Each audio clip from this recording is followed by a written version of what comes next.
a call to consciousness. We do not understand the moment of receiving an impression and why it is so important. We need to be present because it is the shock of the impression that drives us. If there is nobody here at the moment an impression is received, I react automatically, blindly, passively, and am lost in the reaction. I refuse the impression of myself as I am. In thinking, in reacting, in interposing my ordinary I in the reception of this impression, I close myself. I am imagining what I am. I do not know the reality. I am the prisoner of this imagination, the lie of my false I. Usually I try to awake by forcing, but it does not work. I can and must learn to awake by opening consciously to the impression of myself and seeing what I am at the very moment. This will be a shock that awakens me, a shock brought by an impression that I receive. I requires a freedom to be in movement, not to stop the movement. In order to wish to be present, I must see that I am asleep. I am not here. I am enclosed in a circle of petty interests and avidity in which my I is lost. And it will remain lost unless I can relate to something higher. The first condition is to know in myself a different quality, higher than what I ordinarily am. Then my life will take on new meaning. Without this condition, there can be no work. I must remember there is another life and at the same time experience the life that I am leading. This is awakening.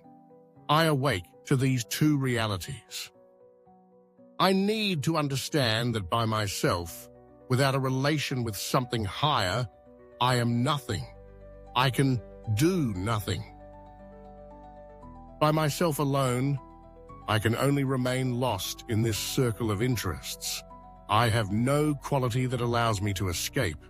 I can escape only if I feel my absolute nothingness and begin to feel the need for help. I must feel the need to relate myself to something higher, to open to another quality, to remember oneself. Where our attention is, I wish to be conscious of myself.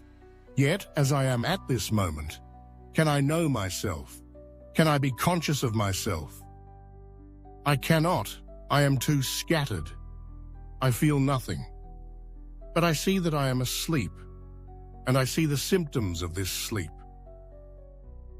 I have forgotten the sense of my existence. I have forgotten myself. And at this moment, I receive a shock. I am awaking. I want to wake up. Then, having scarcely felt the shock, I feel myself taken again, held back by the elements of my sleep associations that turn around, emotions that take me, unconscious sensations. I feel myself fall back into forgetfulness. We do not realize how passive we are, always pulled along by events, people, and things. We begin an activity with great interest, fully aware of our aim. But after a certain time, the impulse weakens, overcome by inertia. Our understanding diminishes, and we feel the need for something new that will restore the interest, the life. Our inner work progresses like this in stages and always depends on new forces. It is determined by laws. We must get rid of the idea that progress is continuous in a straight line. There are stages where the intensity diminishes, and if we wish not to fall back, a force must appear that is more active. The passive man in us, the only one we know, is the one we trust. But as long as we remain passive, nothing new can appear. We must become active in relation to our inertia, the passive work of our functions.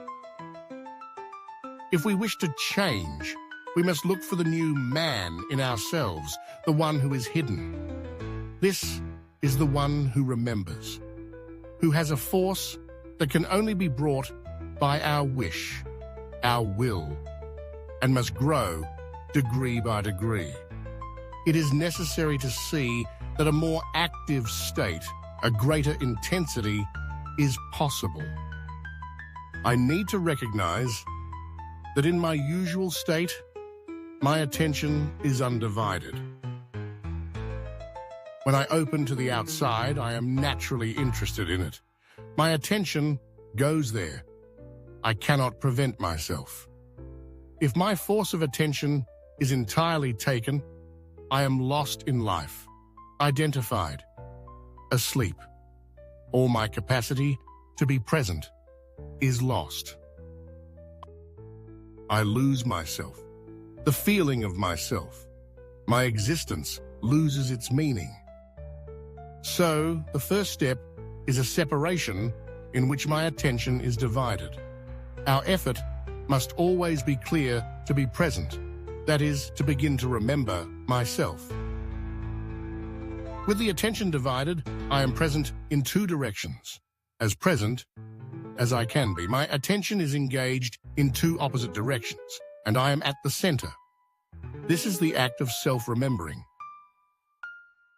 I wish to keep part of my attention on the awareness of belonging to a higher level, and under this influence, try to open to the outer world. I must make an effort to remain related, an effort of attention. I try to know truly what I am. I struggle to stay present.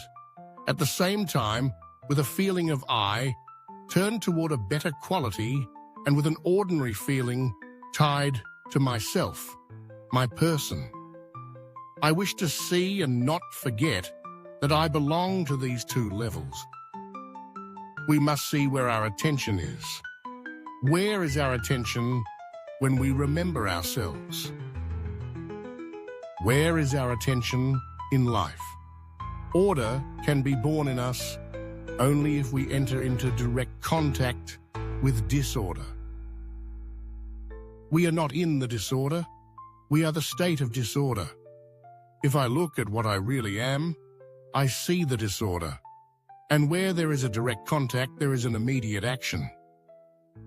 I begin to realize that my presence is where my attention is.